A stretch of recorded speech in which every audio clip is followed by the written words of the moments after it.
I had always believed that my family was perfect.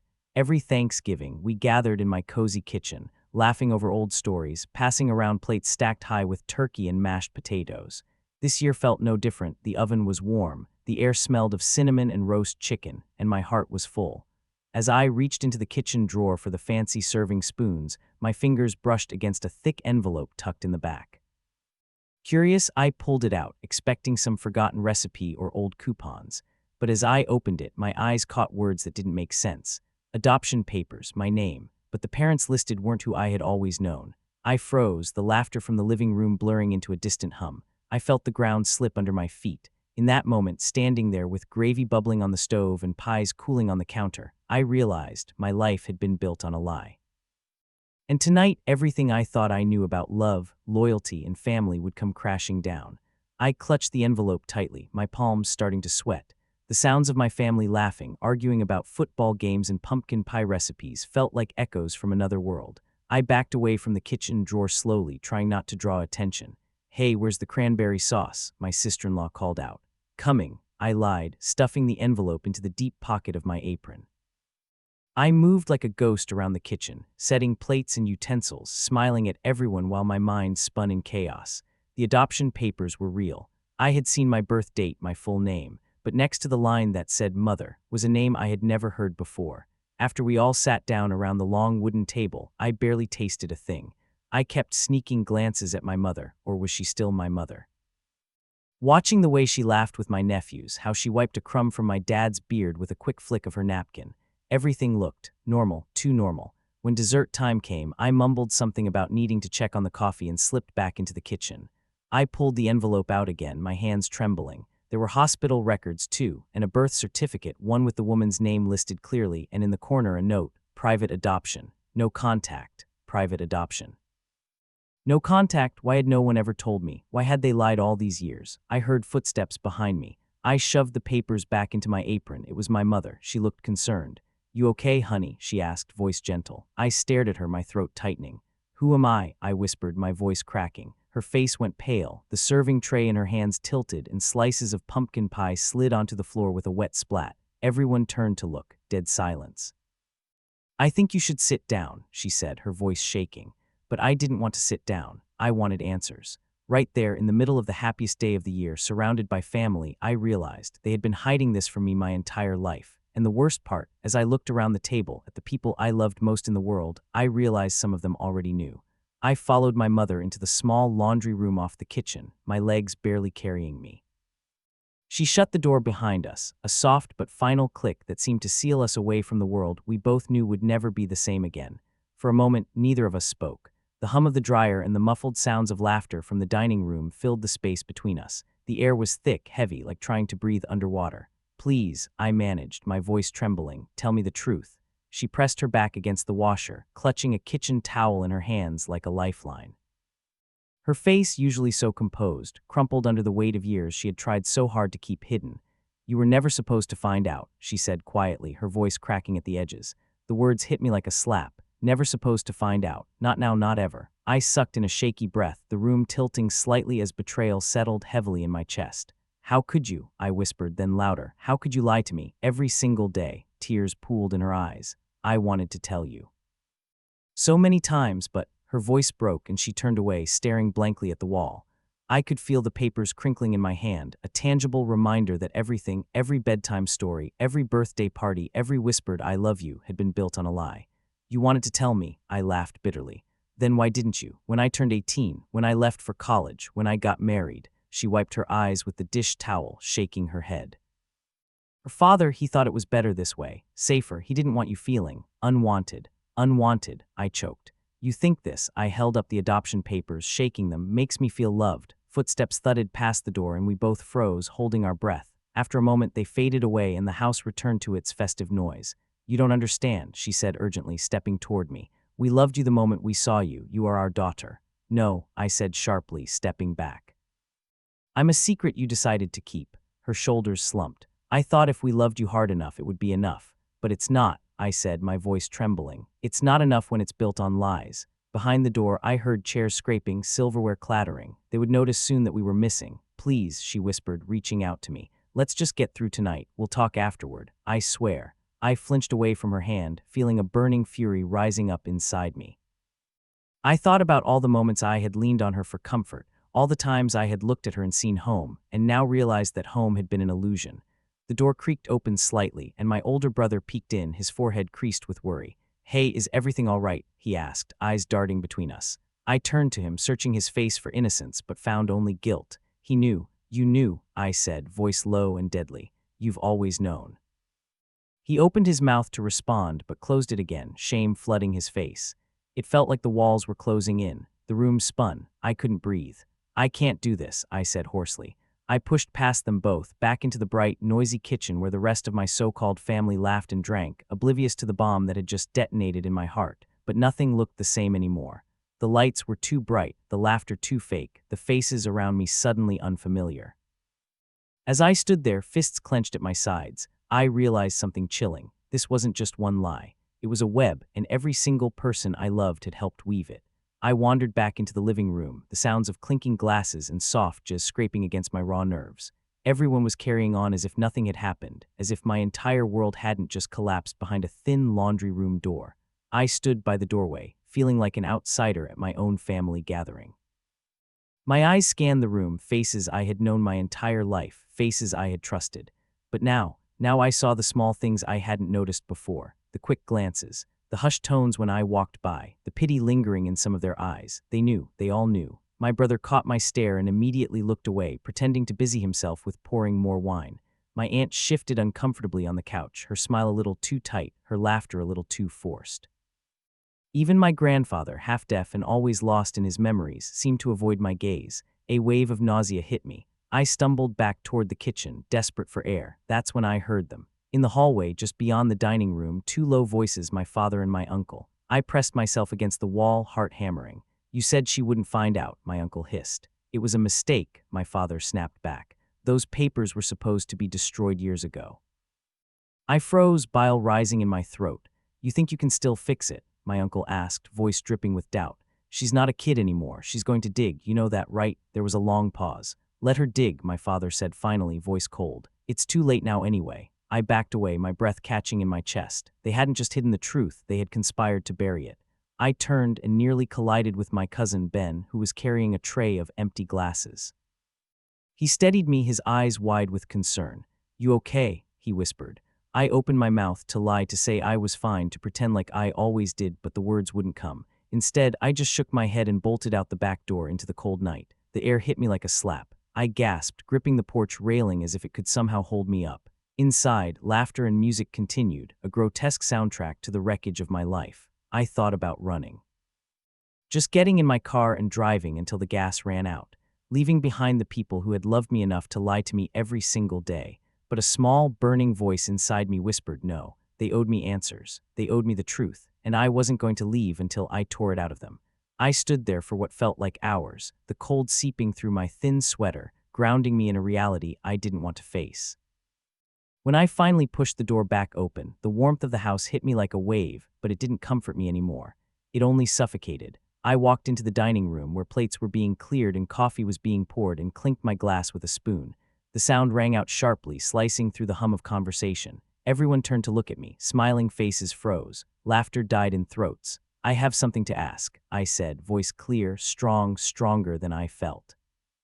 My mother, still in the kitchen doorway, shook her head slightly, pleading silently, but I ignored her. I pulled the envelope from my apron pocket, holding it high like a judge presenting evidence.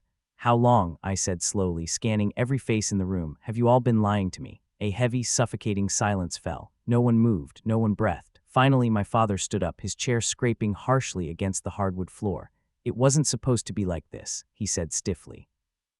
"We were trying to protect you." "Protect me?" I laughed, a wild, bitter sound that didn't sound like it belonged to me. "From what? From knowing who I am?" I looked around, daring anyone to contradict me, to tell me I was wrong, but no one spoke. My brother shifted uncomfortably. My aunt looked down at her lap. Even my grandfather muttered something under his breath and avoided my gaze. "I deserve to know," I cried, voice rising. "You stole my right to know who I am."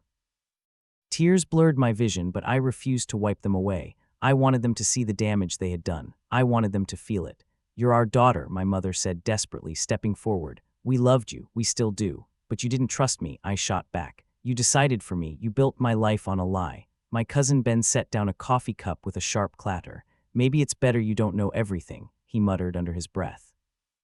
The room gasped a collective intake of air, and I turned to him, eyes narrowing. What does that mean? I asked, my voice dropping dangerously low. Ben paled. He glanced at my uncle, who shook his head subtly, warning him to stay silent. But it was too late. I stepped closer to Ben, close enough to see the sweat forming on his brow. Tell me, I demanded. He swallowed hard, backing up a step. There's more, he said finally, about your real father. The words crashed over me like a tidal wave. More secrets, more lies. I staggered back, gripping the edge of the table to steady myself.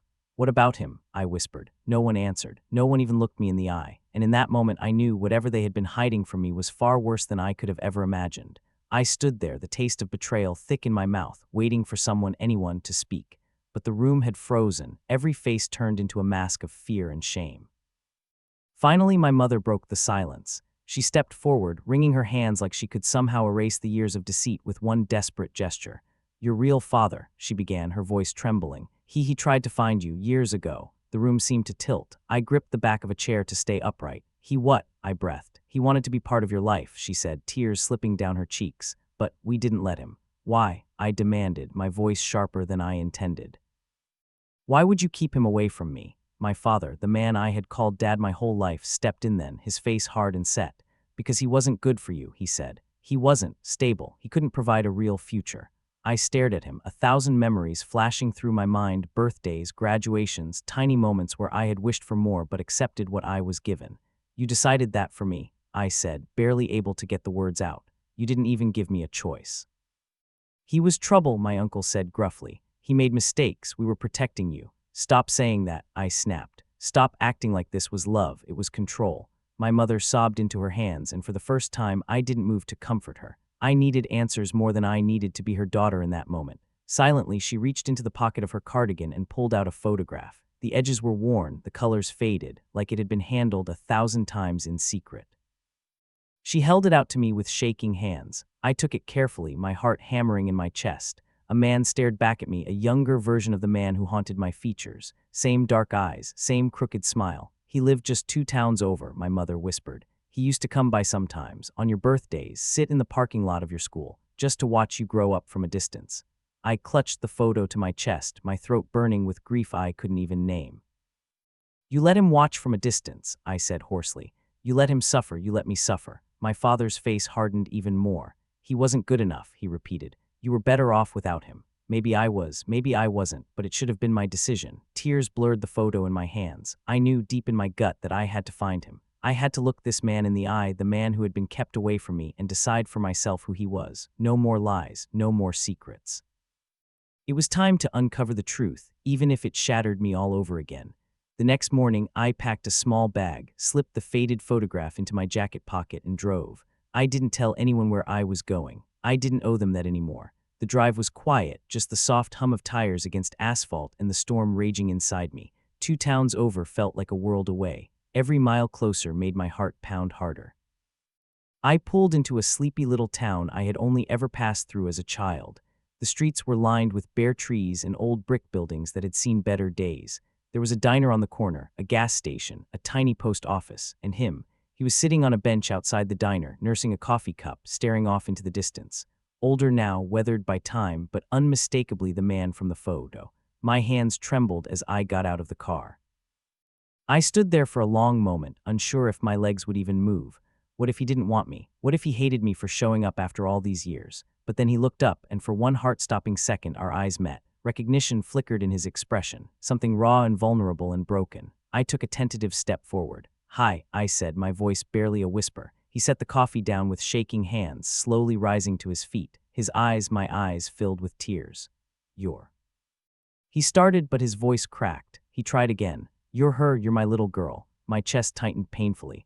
I'm sorry, I said quickly, irrationally. I didn't know about you. He shook his head, wiping his eyes roughly with the sleeve of his worn flannel jacket. You have nothing to be sorry for, not you. We stood there, 2 broken pieces of a story we hadn't been allowed to finish, just staring at each other.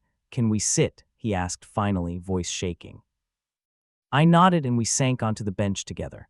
I used to come by your school, he said after a moment, staring out at the empty street. Your birthday, your first day of high school. I just wanted to see you, to know you were okay. I bit my lip hard, fighting the lump rising in my throat. Why didn't you try harder? I whispered, the ache slipping into my voice despite myself. He looked at me then, truly looked at me, and I saw the devastation written in every line of his face. I did, he said simply, but your mother, your stepfather, they made it clear. If I loved you, the best thing I could do was stay away. Tears spilled freely down my cheeks now. All those years I had wondered why I sometimes felt like a stranger in my own life, and he had been wondering if I even remembered he existed. I wanted you to have a better life, he whispered. I didn't want you caught between two worlds. I thought if I stayed away, you'd be happy. I didn't know how to respond. There were no right words for this kind of brokenness, so I did the only thing I could. I reached out, my fingers brushing his hand. He grabbed onto it like a drowning man finding a rope, and in that moment I realized I hadn't come here for revenge. I hadn't come to fill the hole they had left in me. I had come here to start something new. Weeks passed after I met my father. Each time I visited, I thought the ache in my chest would ease, but it only deepened. There were too many missing pieces, too many silences heavy with things neither of us knew how to say. One cold Saturday morning, we sat again outside the same little diner. Steam curled from our coffee cups into the gray sky. The streets were nearly empty except for a few early risers walking their dogs. He watched me for a long time before speaking, as if weighing the risk of what he was about to say. You ever think about your mother? He asked quietly. I wrapped my hands tighter around my coffee, staring into the swirling cream. Every day, I admitted, my voice small. I had grown up inventing stories about her, that she hadn't loved me, that she had thrown me away without a second thought. It had been easier to hate a faceless ghost than to sit with the painful questions. She wasn't what they told you, he said, voice rough. She wasn't the villain. I looked up sharply, my heart hammering. Then why did she leave? I asked, harsher than I intended. He let out a slow breath, like he had been holding it for years. She didn't leave you, he said. She was forced to. I frowned, confused. Her family was powerful, controlling. She got pregnant before they approved of us. They said it would destroy their reputation. I could hear the bitterness in his voice, still raw even after all these years. They gave her two choices, he continued. Give you up quietly or be disowned, cut off from everything she'd ever known. I swallowed hard. And she chose them, I said flatly. No, he said fiercely, shaking his head. She chose you, she fought, harder than anyone knew, but they locked her away, sent her to live with distant relatives in another state until you were born. They arranged the adoption behind her back. The words sank deep into my bones, colder than the winter air. She wrote letters, he said, reaching into his coat pocket. She tried to find you. He handed me a small, worn envelope, its edges frayed with time. Inside was a single sheet of paper, folded and refolded until it was soft as cloth. I unfolded it with shaking fingers. My darling girl, it began, not a day goes by that I don't think of you. I hope you are happy. I hope you are safe. Please forgive me. I loved you before I ever saw you. I pressed the letter to my chest, tears blurring the ink. She wasn't a monster, I whispered. He shook his head. No, she was a scared girl who loved you so much it nearly destroyed her. I looked out at the quiet town, my heart breaking for the life I had imagined and for the truth I had never known. Where is she now? I asked, barely able to get the words out. He hesitated, his mouth tightening. She moved away after they took you, he said. Last I heard, she was living in Oregon, started a new life. I don't think she ever really healed, though. I nodded slowly, the decision forming inside me like a rising tide. I have to find her, I said, my voice steady despite the storm raging inside me. He reached across the table, squeezing my hand. You deserve to know the whole story, he said. You deserve the chance to decide for yourself. For the first time, I realized how much had been stolen from all of us, not just me, but him and her too. We were three broken pieces of a story that should have been filled with love, not silence. I tucked the letter carefully into my jacket pocket, close to my heart. I won't let them rewrite my life anymore, I said, more to myself than to him. He smiled then, a sad, proud smile, and nodded. No more lies, he said quietly. Not ever again. As I stood and looked down the quiet street, I knew my journey wasn't over. It was only just beginning. I drove home under a bruised sky, the letter from my birth mother tucked safely inside my jacket. The farther I got from that little town, the heavier my chest felt, like I was dragging a mountain behind me. When I pulled into the driveway, the house looked the same, warm lights glowing in the windows, the smell of roasted chicken wafting through the cracks. For a moment, I let myself believe I could walk inside and pretend none of this had happened. But the truth was a fire burning inside me now, impossible to ignore. I pushed the front door open. Inside, my parents sat at the dining table, sipping coffee, pretending like they hadn't spent the last few weeks on edge, waiting for me to come apart. They looked up when I entered, relief flashing across their faces, until they saw the set of my jaw. "We need to talk," I said, my voice cold. My mother set her cup down carefully. My father's expression hardened immediately, like he was preparing for battle. "I found him," I said, pulling the letter from my pocket and tossing it onto the table. "And I know everything." My mother picked up the letter with trembling hands, her face going pale as she recognized the handwriting. "You shouldn't have dug this up," my father said sharply. I laughed, a short, bitter sound. "I shouldn't have dug up my own life. You had a good life here," he snapped. "We gave you everything." "No," I said, shaking my head. "You gave me a story, one you controlled." My mother began to cry softly, her shoulders shaking. For a moment, guilt twisted in my gut, but then I remembered the years I spent wondering why I always felt like something was missing, and no one ever told me. "I spent my entire life trying to earn love that should have been unconditional," I said, voice trembling. "I spent years wondering why I never really fit." My father stood up, towering over me. "Blood doesn't make a family," he barked. "No," I said quietly, meeting his gaze without flinching. "Trust does." He flinched like I had slapped him. My mother reached for me, but I stepped back. "I'm not doing this anymore," I said. "I'm done pretending everything's fine just because it makes you feel better." A heavy silence fell. For the first time, I realized they weren't going to fight for me. They weren't going to beg for my forgiveness. Maybe they didn't know how. Maybe they didn't think they needed to. "I love you," my mother whispered through her tears. "I know," I said softly, "but love without truth isn't enough." I turned and walked out, the door clicking shut behind me. The cold air hit my face, crisp and sharp. It hurt, but it was honest. And for the first time in my life, I chose honesty over comfort. I spent the next few days in a cheap motel just outside of town. The wallpaper was peeling, the heater rattled in the night, but at least it was quiet. No fake smiles, no whispered lies. Each morning I sat by the window, watching the gray sky stretch endlessly above me, wondering what forgiveness was supposed to feel like. Was it supposed to be easy? Was it supposed to erase the betrayal? My phone buzzed relentlessly with messages from my mother, from my brother, even from my cousin Ben, all apologizing, all begging me to come home, all saying the same thing: "We did it because we loved you." But their love had cost me the truth. One afternoon, I drove back to the house. I parked at the end of the street and just sat there, staring at the familiar roofline, the sagging front porch, the light in the kitchen window. I thought about all the birthdays they had celebrated with me, all the scraped knees they had bandaged, all the nights they had tucked me into bed. And I thought about the years they had let me feel like a stranger in my own skin, too afraid to tell me who I really was. When I finally got out of the car, my hands were steady. I knocked once, twice. The door swung open, and there they were, my mother, her eyes red-rimmed and hopeful, my father, his mouth set in a grim line. "I'm not here to yell," I said softly. "I just need you to listen." They nodded, stepping aside to let me in. I stood in the middle of the living room, the same room where we had once built pillow forts and decorated Christmas trees, and I told them everything. About meeting my real father, about the letter from my birth mother, about the dreams they had stolen from me without ever asking if I wanted them. Tears streamed down my mother's face. My father stared at the floor, unable to meet my eyes. "I understand why you did what you did," I said finally. "You thought you were protecting me." They both nodded, too broken to speak. "But you also broke me," I said, voice shaking. "You took away my right to know who I am." The room was so quiet I could hear the clock ticking on the mantel. "I don't know if I can forgive you," I admitted. "Not yet, maybe not ever." My mother sobbed openly now, her hands clasped in prayer. "But I know this," I continued. "I can't stay here anymore. I have to find out who I am on my own terms."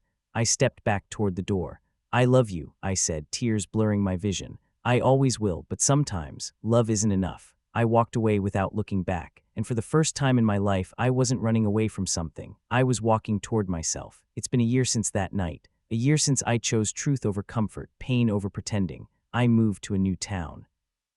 I found a small apartment with peeling paint and creaky floors, but it's mine.